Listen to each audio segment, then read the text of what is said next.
ہم کہتے ہیں کہ اللہ تو ہم سے 70 ماؤں سے زیادہ پیار کرتا ہے، تو پھر وہ ہمیں آزمائش ہی کیوں دیتا ہے؟ ہم کہتے ہیں کہ اللہ تو جانتا ہے کہ ہمیں کس چیز کی خواہش ہے، تو وہ انتظار ہی کیوں کرواتا ہے؟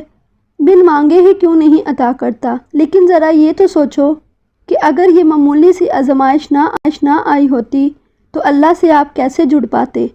اگر ہر چیز بن مانگے مل جاتی تو پھر آپ دعا تک کیسے آتے؟ اگر دعا نہیں ہوتی تو اللہ سے ہم کلام کیسے ہو پاتے؟ اللہ پاک مختلف ذریعوں سے آزماتے ہیں، کبھی لے کر تو کبھی دے کر، لیکن یاد رکھیے گا آزماتے انہیں ہی ہیں جنہیں اپنے قرب سے نوازنا چاہتے ہیں۔ اللہ تعالیٰ قرآن میں فرماتے ہیں کہ میں کسی بھی جان کو اس کی طاقت سے زیادہ نہیں آزماتا ہوں۔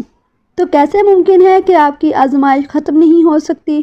اگر ایک آزمائش کے بعد دوسری آزمائش آ رہی ہے تو جان لو اللہ آپ کو مزید اپنے قریب کرنا چاہتا ہے، آپ کو اپنی محبت سے نوازنا چاہتا ہے۔ وہ تب تک آزمائے گا جب تک آپ مکمل اس کی محبت سے سرخرو نہیں ہو جاتے۔ آپ جان لیں کہ آزمائشیں وقتی ہوتی ہیں۔ جتنی جلدی آزمائش سے مایوس ہونے کی بجائے آپ رب سے لو لگا لیں گے، اتنی جلدی آزمائش سے دستبردار بھی ہو جائیں گے۔ ہماری ہزاروں پریشانیوں کا ایک ہی حل ہے اور وہ ہے توکل، اللہ سبحانہ و تعالیٰ کی ذات پہ توکل۔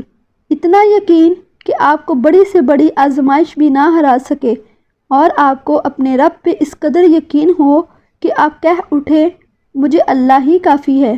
لیکن ایک بات ہمیشہ یاد رکھیں، جہاں توکل ہوتا ہے نا وہاں شکوے نہیں ہوتے، جہاں توکل ہوتا ہے وہاں دل کبھی بے سکون نہیں ہوتے۔ اور اگر پھر بھی لگے کہ ہمت باقی نہیں رہی تو جان لو وقت آزمائش اب ختم ہونے کو ہے۔